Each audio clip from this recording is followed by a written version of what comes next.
These benignly lapping waters conceal what lies a few miles farther out to sea. The Bermuda Triangle has become a symbol for the unknown. But what really lies in this vortex of a mystery?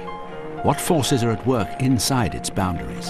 I've seen some very strange things happen out there that cannot be dismissed. Are they supernatural? When I penetrated into it, there was some kind of intense electricity going on. Or merely natural? Things can change very rapidly, and rapidly changing weather can catch people unprepared, and that's what makes it dangerous. We are about to journey into the center of an enigma, but using science to replace superstition. The Bermuda Triangle is a tangible mystery. Planes and ships were real, and they did disappear. Facts instead of fears. It was this massive explosion that was caused by electrical sparking. Venturing inside the Bermuda Triangle.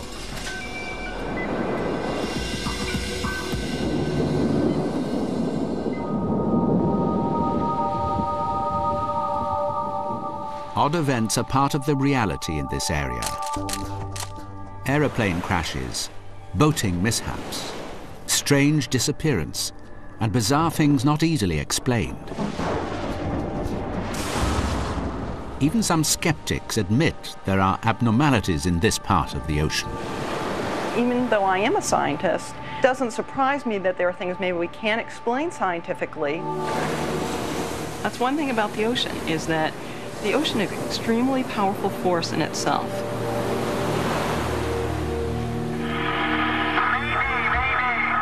What can we glean from the chilling distress call from a pilot desperate to find his way home? On board one of the largest cruise ships in the world, to find out how an elaborate laboratory is helping scientists shed new light on the unusual conditions that undeniably exist here. They're trying to measure anomalies like sea gases and whirlpools in the Bermuda Triangle. But then you should almost have another histogram where you take the... Freak waves can engulf ships in an instant. Now scientists are looking at the controversial Star Wars program as a way of helping them find those waves before they wreak havoc. Can the bubbles released from deep beneath the surface of the ocean cause disturbances extreme enough to make ships disappear? And what about a theory gaining credence in recent years about the changing boundaries of the Bermuda Triangle? Many people think that the Bermuda Triangle actually is a number of triangles that fan out from Bermuda and cover a large section of the eastern coast of the United States and Caribbean. They point to the rash of air disasters off the coast of Long Island as evidence of the expanding triangle. What really caused flights TWA 800 and Egyptair 990 to fall from the sky, killing all aboard? Pilot error or something more sinister? Could the tragedy that killed John Kennedy Jr., his wife and her sister, be attributed to some weird magnetic field that affects navigational devices in this expanded area?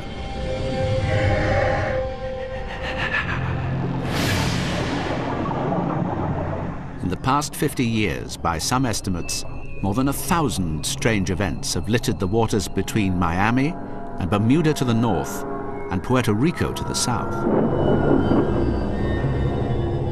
The Bermuda Triangle is a tangible mystery. Planes and ships were real, and they did disappear.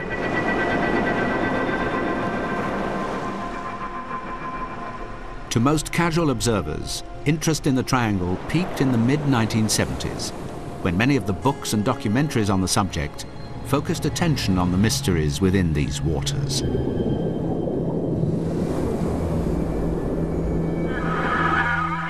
Since then, in spite of a perceived reduction in incidents, strange events have not actually stopped.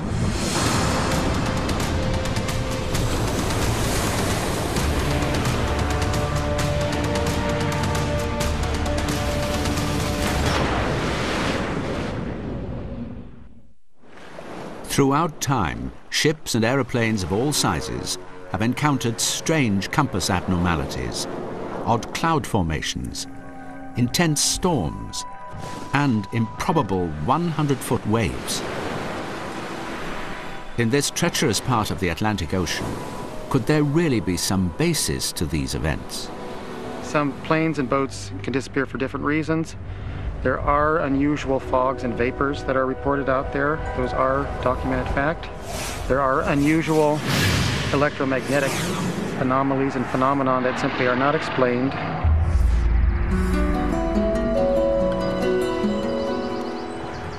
Jion Kazar runs one of the largest internet sites on the subject, and he's writing a book on the topic.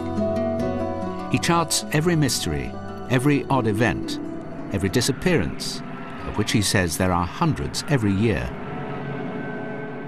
You know, in a disappearance, you can't say what exactly happened because there's no trace of it to examine. There is legitimate reason to be interested in it. It may tell us more about the Earth, you know, about the powers in the frequencies and force fields around the Earth, how they can be affected in certain locations, and we will not understand them if we turn our back on it. US government agencies still don't recognize the Bermuda Triangle as an official entity. They don't even keep a file on it.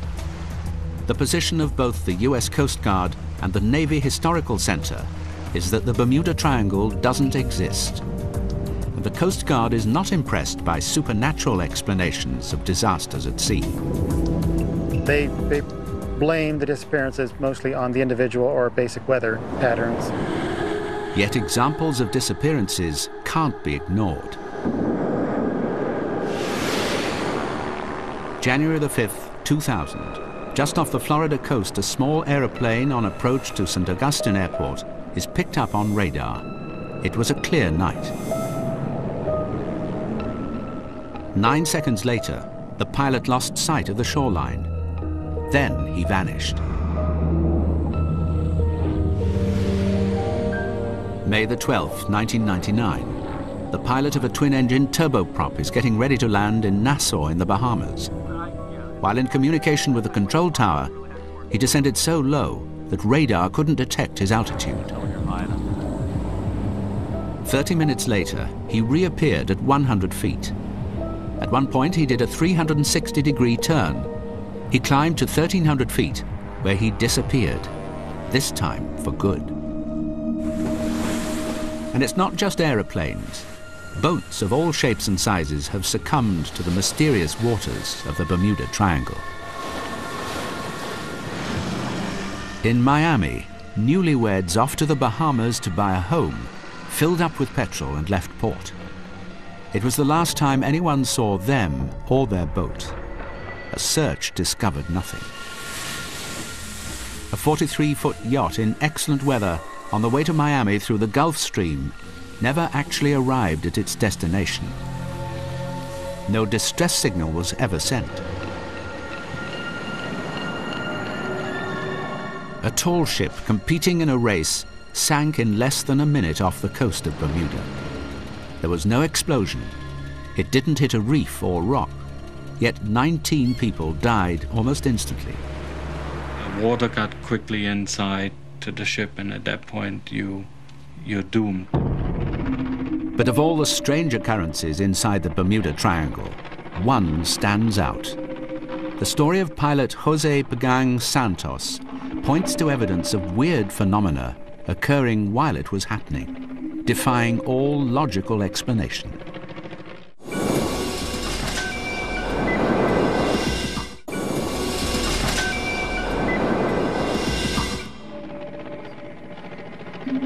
The story of Jose Pagang Santos was a chilling account of someone not believing his own eyes.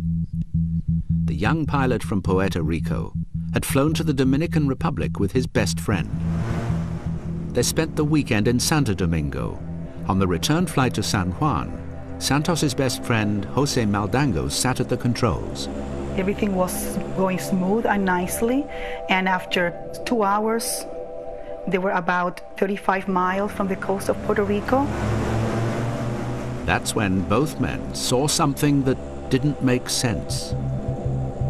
They sent a Mayday message that they were seeing something weird in front of them. The pilot was clearly upset over it. His voice was desperate. In the background, you can hear the passenger saying, "Look, look." And no matter what they tried to do to avoid this, it would come in front of them. So it was clearly dogging them, and they simply could not avoid it. The pilot couldn't describe the object more specifically. Radio transmissions of the Mayday call offered a chilling record of the flight.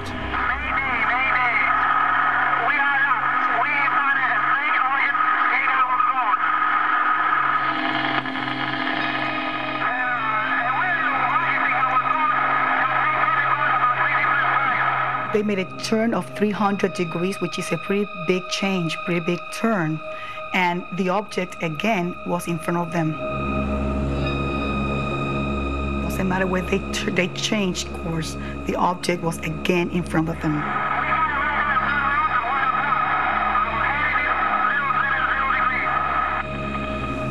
They said, and right now, as we are talking to you, that object is again in front of us. And we're losing control. We don't know where we are. We are disoriented. Then the transmission stopped, and they were never heard from again.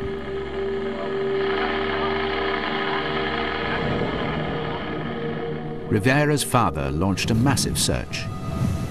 And they searched all the area, following the route that my brother took, and they could not find anything. Not even wreckage, nothing. They never found anything.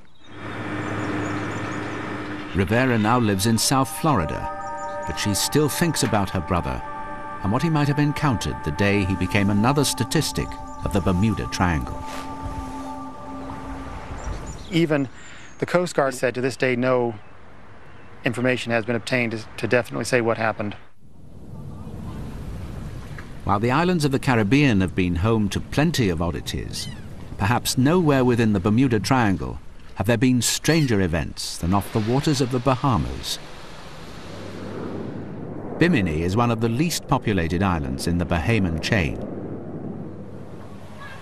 Just off the coast, it's an underwater curiosity that some people claim may be the root of all the problems in the Bermuda Triangle. I'll tell you, I've seen some very strange things happen out there that cannot be dismissed. Up to you in terms of whether... Bill Keefe runs one of the few diving shops in Bimini. He's referring to a rock formation just a quarter of a mile offshore, 15 feet below the ocean's surface. Basically, you've got an area that has what we refer to as a reverse J, which is made up of a series of rectangular stones and two parallel lines just to the east or just inside of this reverse J, also made up of rectangular stones. The stones appear to have some design to them.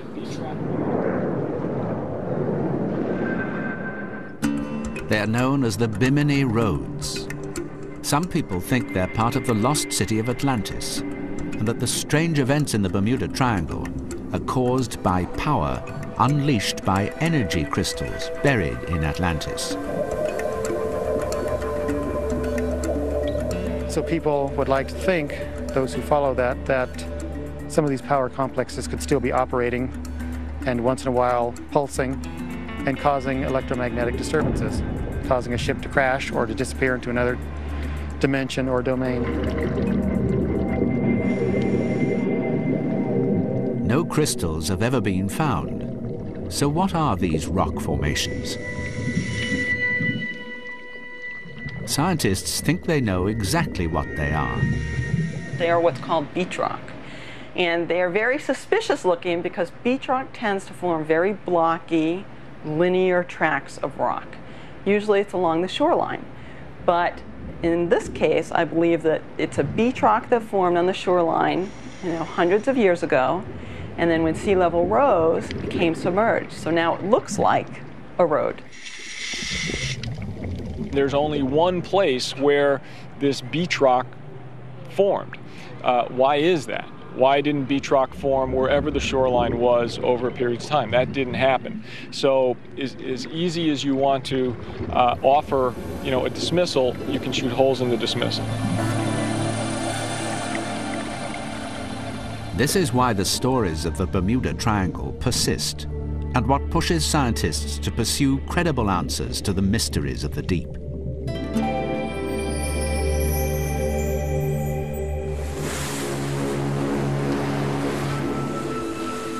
The Explorer of the Seas is one of the largest cruise ships in the world. It sets sail every week from Miami and heads to the Caribbean. Unbeknown to the passengers on the cruise, 3 floors below the main deck is a sophisticated laboratory called Ocean Lab. When the ship cruises every week, we can collect very important data on the ocean and the atmosphere. It does the same cruise track every single week. When it leaves the dock, our instruments basically turn on. The lab is the first of its kind. It measures changes in the ocean and atmosphere that can help researchers better understand the sea and perhaps unravel some of the mysteries of the Bermuda Triangle. When you spend a lot of time out at sea, you really get a wealth of knowledge into how powerful the ocean is and how it can change pretty quickly. So there's no doubt in my mind, particularly before we had the kind of information that's available to us today, that ships could be sunk, planes could be downed by squalls, what we call downdrafts, all sorts of things that happen out there. Ellen Prager believes the lab will provide valuable information. There's a lot that's going on out there that we really don't understand that well. One of the things we really need to understand is how does the atmosphere interact with the ocean and some of the dynamics in the atmosphere. Sensors located throughout the massive cruise ship measure the level of salt in the water, current speed, and the temperature distribution. Yellow and red indicate areas where the water is warmer. And what you can see here is very warm seawater flowing from the equator up into the Caribbean Sea. They detect things in the water that most people never knew existed. It's hoped that one day this kind of data collection could help researchers predict freak waves, rain squalls, and storms that surprise seagoing vessels. The Atlantic Ocean inside the Bermuda Triangle can be, to say the least, strange. From compasses that stop working to sea gases that rise up to the surface from the depths of the ocean, the water contains many secrets. Dr. Bruce Donato, a physicist at the Naval Postgraduate School, wanted to know how an object could be affected when placed over bubbles in water, and whether this could cause boats to suddenly sink. When bubbles are added to water, the fluid becomes less dense. This can be seen in this apparatus. I'll put my finger at the original level of the water, and now, as I add more and more bubbles, you will see that the level rises. This less dense fluid will exert a smaller buoyant force on a floating body. So it appears that it would be possible to sink a floating body if there were enough bubbles. However, the rising bubbles may cause an upward flow of water, and this upward flow of water will exert an upward drag force on the body, propping it up. So it's not obvious that bubbles will, in fact, sink a floating body. But in this experiment, in a very controlled environment in the lab, the upward drag had little effect on the object. I'm turning on the bubbles and slowly increasing the amount of bubbles. And eventually, we get to a point where the body sinks. Donato has just published the results of this experiment, but because it wasn't performed in open ocean, he can't know for sure what would happen if a boat encountered a burst of sea gases like those often found in the Bermuda Triangle. Donato believes there would be less likelihood of a boat sinking in the ocean. In the ocean, it's an entirely different situation.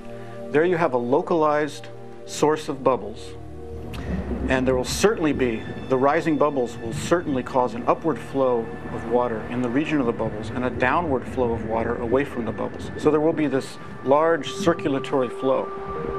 This upward flow will tend to prop up a body that's floating where the bubbles are.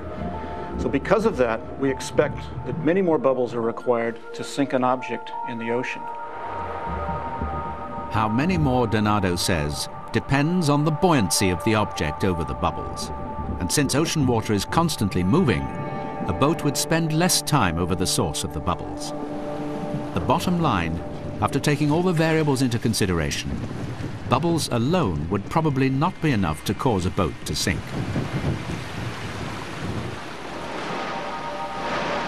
In 1984, an annual race of tall ships from Puerto Rico to Bermuda and on to Halifax. The Marquez, a 120-foot ship built in 1917 in Spain, led the way as the ships left Bermuda. That's when disaster struck. They ran into a squall, which typically is not a problem for a tall ship of this size, being 120 feet. But a sudden, strong gust of wind forced the Marquez over to one side. At the same time this took place, a rogue wave coming out of nowhere hit the Marquez broadside.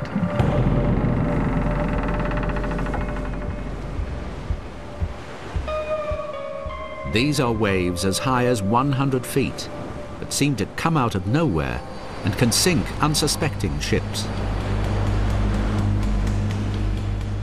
The wave that hit the Marquez produced a wall of water that engulfed the ship.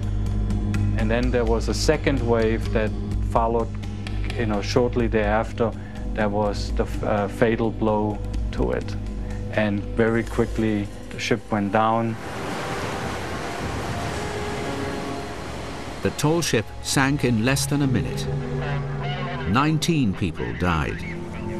Dr. Graeber believes the Marquez tragedy and other boating disasters in the Bermuda Triangle could be avoided if freak waves could be predicted. From his laboratory at the Rosenstiel School of Marine Science of the University of Miami, he's trying to do just that. He uses radar, satellites, and the largest saltwater wave tank in the world to try and understand this silent killer.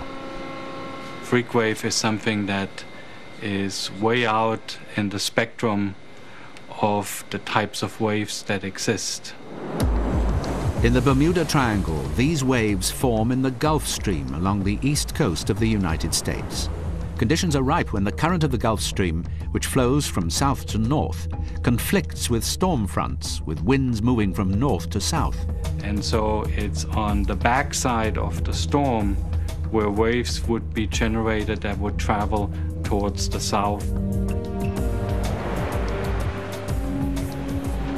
At the same time the Gulf Stream is creating waves flowing north, there is nowhere for the water to go but up. So a 10-foot, 15-foot wave all of a sudden could become a 50-foot monster. And there is no warning to this.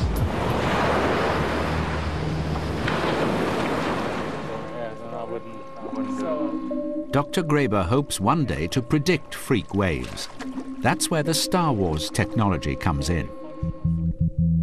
The US government hopes to create powerful lasers, point them at enemy missiles and shoot them down.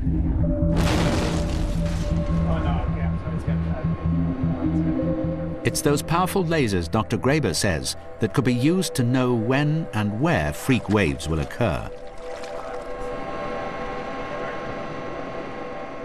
We could focus a laser beam on the ocean surface.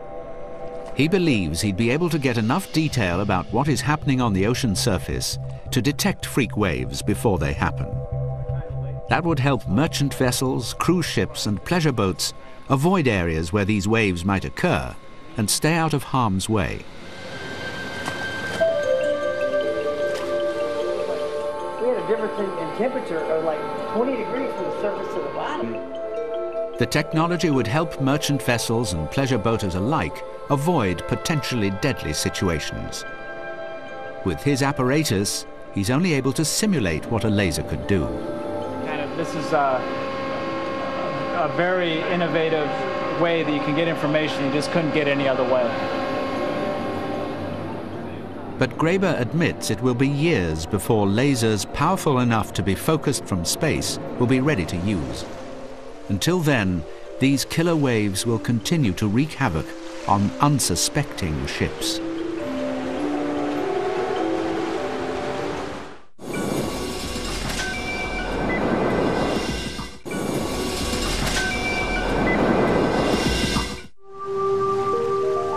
For more than 50 years, stories of the Bermuda Triangle have made many people wary of traveling through it.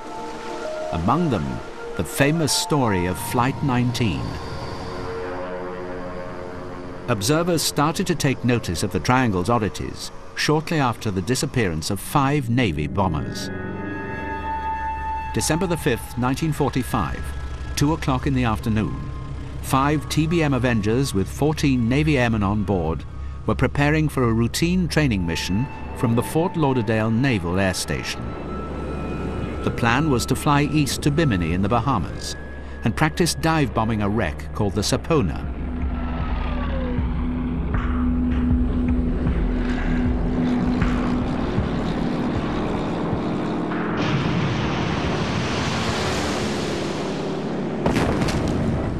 They made a couple runs over the ship. Then they turned and headed north almost to Grand Bahama Island. The crew was following its flight plan according to writer Richard Weiner. He has studied what he calls the Devil's Triangle and has written about it for more than 30 years. His latest book is on ghost planes, and he's devoting a chapter to the mystery of Flight 19. Shortly thereafter, they radioed in that they were having problems. They couldn't see direction.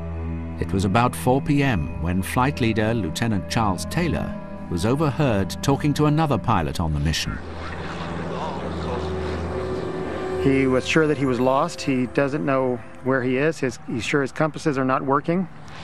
In fact, they should have been near a landmark on the flight, and that's when he realized he was lost because they could not find any landmark. For some reason, Taylor thought he was in the Florida Keys. Thinking himself in the Florida Keys, he went northeast, which is what you would do to get to Miami and Fort Lauderdale.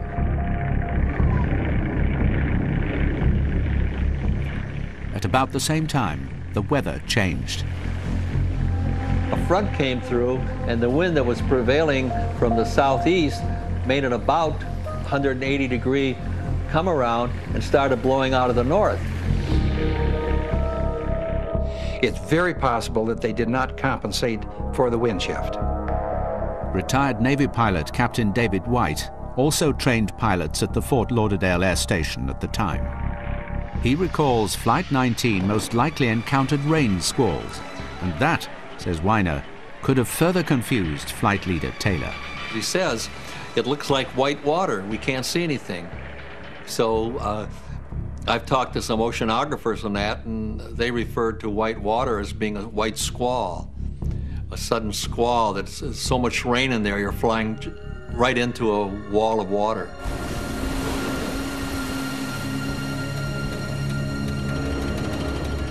The control tower tried to guide them back to the Florida coast, but flight leader Taylor couldn't get his bearings, making it impossible for the tower to guide them in. Weiner speculates that Taylor was really over Andros Island in the northern Bahamas. He really believed they were over the Keys. Well, you fly over Andros Island, on parts of it, it's narrow, flat, it looks like the Florida Keys. Well, he turned north, thinking they'd come up the Gulf Coast and then come into Fort Lauderdale from the west. Well, when they turned north, and they were actually left Andros Islands, they just had water, water, water. At one point, Flight 19 turned to the west in a desperate search for land. They figured that he almost got the land, but by then the weather conditions had deteriorated and visibility was decreased, and the storm had gone through. They probably went through some rain showers, and they figured that they got almost back to the Florida coastline by going west a couple of times. Then they turned around and headed east again. And that's when they got in trouble. But they never found the Florida coast and again turned to the north, presumably out to sea and out of radio contact.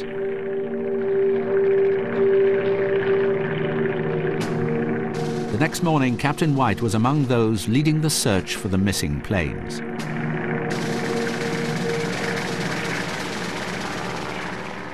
We made a scouting line where you fly airplanes abreast, side by side, watching all the visibility, and we went between 500 and 1,000 feet in altitude so that we wouldn't miss anything.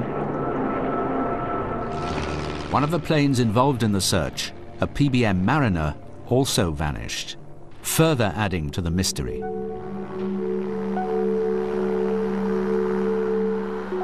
Everybody assumes that the rescue plane blew up. It was on radar, and it fell off radar from one of the aircraft carriers out in the search.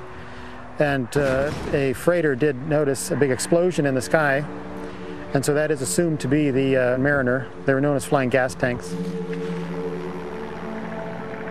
The 5 planes in Flight 19, with 14 Navy flyers, were nowhere to be found.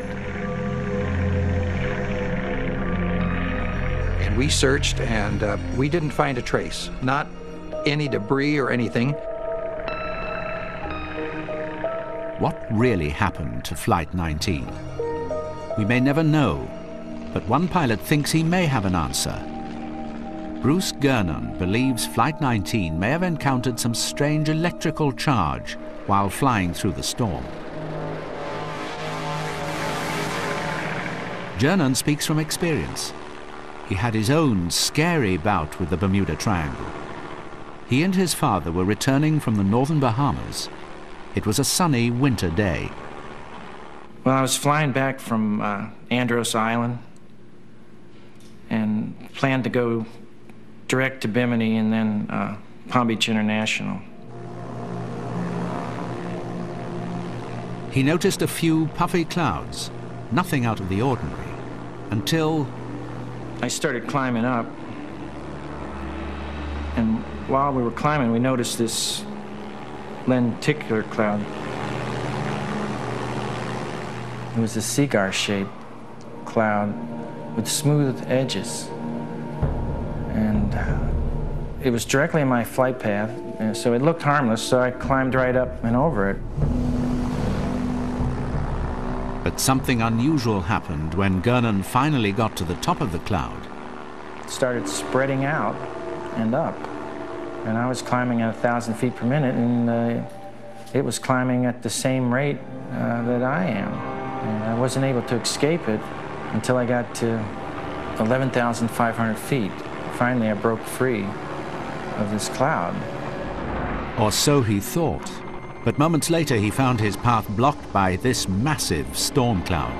I noticed that it was emanating right out of the earth. Instead of having a base to it, it had no base. It came right out of the water.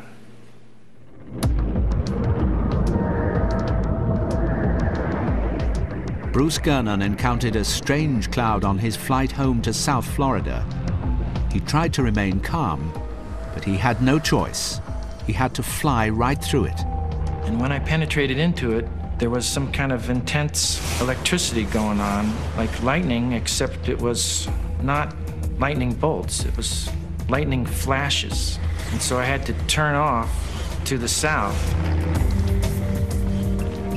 He searched for a way out of the storm. This routine trip home was certainly taking an ominous turn. A strange storm cloud had enveloped his plane somewhere over the Bahamas. Above each squall line was a large anvil head. The 2 anvil-shaped clouds came together and formed a tunnel.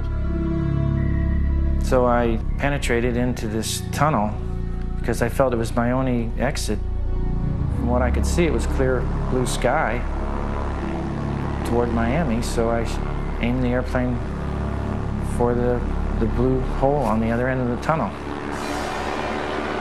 Once the aircraft entered the tunnel, a strange phenomenon took place. These lines appeared to be swirling within the tunnel.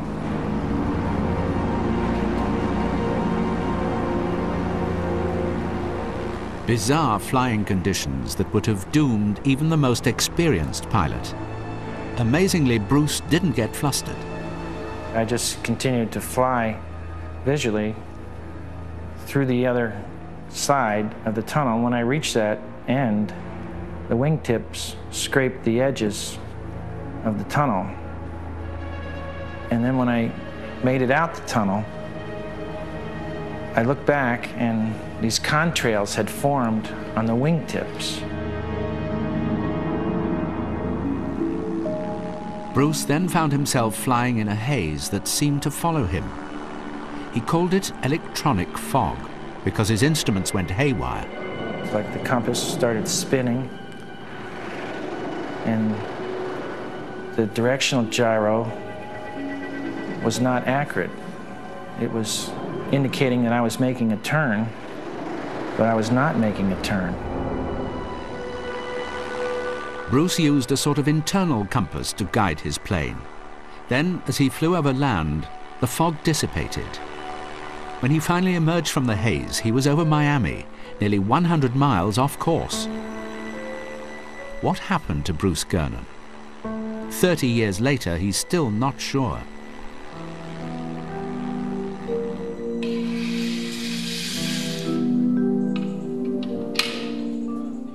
Meteorologists speculate that Bruce's plane may have been in a thunderstorm as it was forming. The thunderstorm is essentially an updraft and a downdraft type of situation. Air rapidly rising, air rapidly sinking, so that creates a lot of turbulence within the environment of the thunderstorm, and it can happen in a matter of a minute or two. The air can rise up and look like it's just, you know, surrounding you or whatever place you're in. And as Gernon left the storm, Lusheen thinks his plane may have carried an electrical charge, identified by Gernon as an electronic fog. The electrical properties, of course, of thunderstorms are you get a lot of difference in charges in the tops of thunderstorms, and that, if it perhaps electrified the plane for a short time, that might continue on as he flew out into the clear air, even though there wasn't anything going on at the time.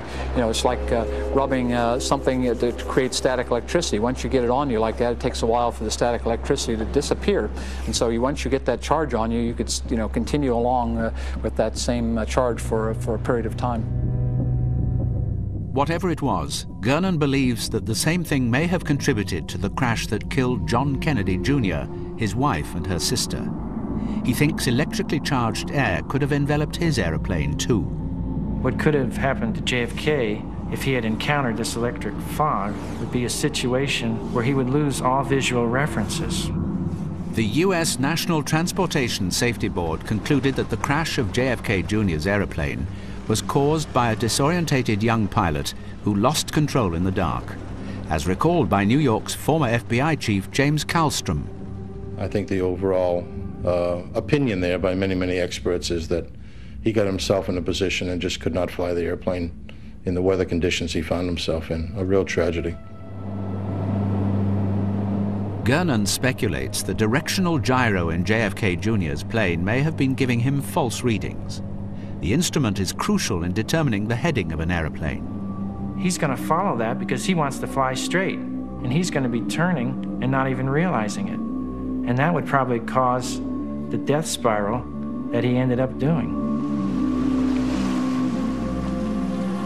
The crash is among those off the northeast coast of America, which leads some people to wonder if the Bermuda Triangle is expanding past its original borders. Many people think that the Bermuda Triangle actually is a number of triangles that fan out from Bermuda and cover a large section of the eastern coast of the United States and Caribbean. John Spencer was actually the first author to write an entire book devoted to the Bermuda Triangle, and he called it the Limbo of the Lost, and did believe that it followed the continental shelf of the United States, went into the Gulf of Mexico, around through the Caribbean, and did a circumference around Bermuda of about 450 miles.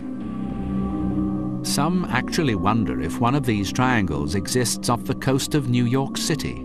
Any sudden disappearance or sudden crash in the area is becoming more suspect. People even think if we are causing the triangle ourselves with our pollution, with electromagnetic disturbance from our own frequencies, that it would eventually fan out. As one writer called it, the curse of Long Island. Remarkably, this tract of the northeast coast has accounted for the horrific deaths of hundreds of air passengers. Curious tragedies like the Egypt Air Flight 990 remain a mystery. But of the tragedies in this expanding triangle, the crash of TWA 800 comes with plausible explanations. Plummeting to Earth, what went wrong? This huge fireball was seen for 40 miles, and there was no mayday from the crew. The FBI, under the jurisdiction of federal statutes, was there to conduct a potential criminal investigation and see if, in fact, that was an act of terrorism. James Kallstrom was the special agent in charge of the FBI's New York office when Flight 800 went down. Our feeling was, at the beginning, it was a good chance it was terrorism, and we had to basically end up saying it wasn't because there was no proof. There was no evidence. There was none of the scarring, none of the metallurgy, none of the chemical evidence that would have been there if it was an act of terrorism. It was this massive explosion in the center fuel tank that was caused by electrical sparking. Although there is still a small number of people that believe it was a conspiracy, there's a small number of people that believe that I'm part of a cover-up. There's a small amount of people that think that the Navy shot the plane down, which is preposterous. I think generally the public accepts the outcome of TWA Flight 800.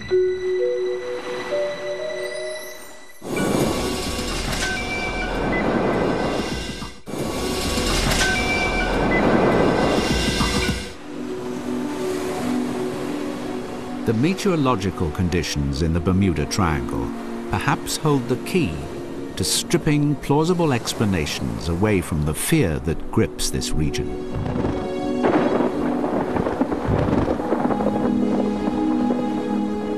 According to the US Coast Guard, the majority of disappearances can be attributed to the area's unique environmental features.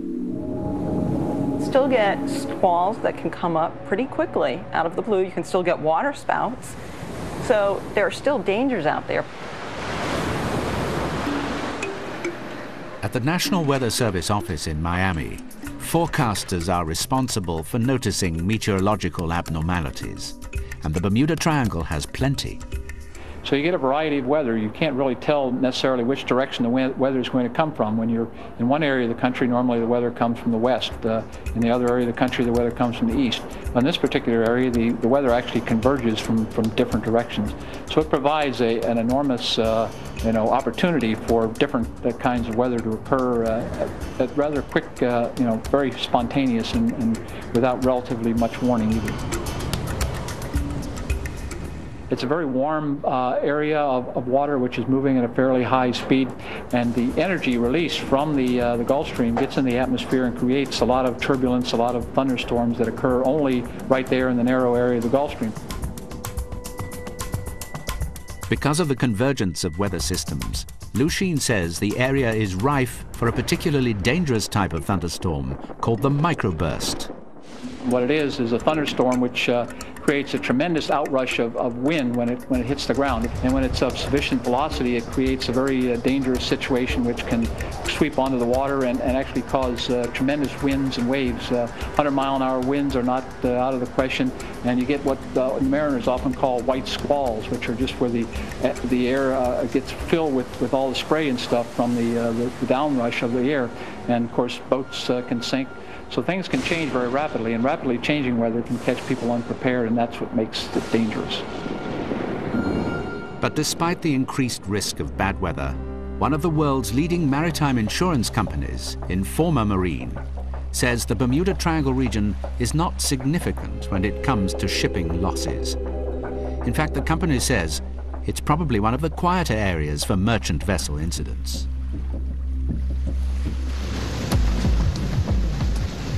And in the past 30 years, there's been a technology revolution in shipping.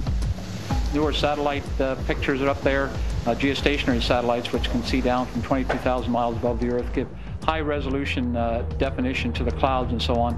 We have different ways of looking at the atmosphere through the satellites. Most ships now come equipped with global positioning and radar, so boat captains have a better idea of what they might encounter at sea. I've come to the conclusion it's multifactorial, that some planes and boats can disappear for different reasons. There are unusual fogs and vapors that are reported out there. Those are documented fact. There are unusual electromagnetic anomalies and phenomena that simply are not explained. Author Richard Weiner believes nearly all the mystery is explicable. Whatever is going to happen in the future, I would say it's going to be just human error, mechanical failure, structural malfunction, or weather, an atmospheric phenomena, nothing else. But those who are haunted by the memories of loved ones lost in the triangle are tormented by the unknown. There should be an explanation of what is going on in that area, why so many things had happened in that area, and why my brother was another victim of that area. I wish I could not have the answer.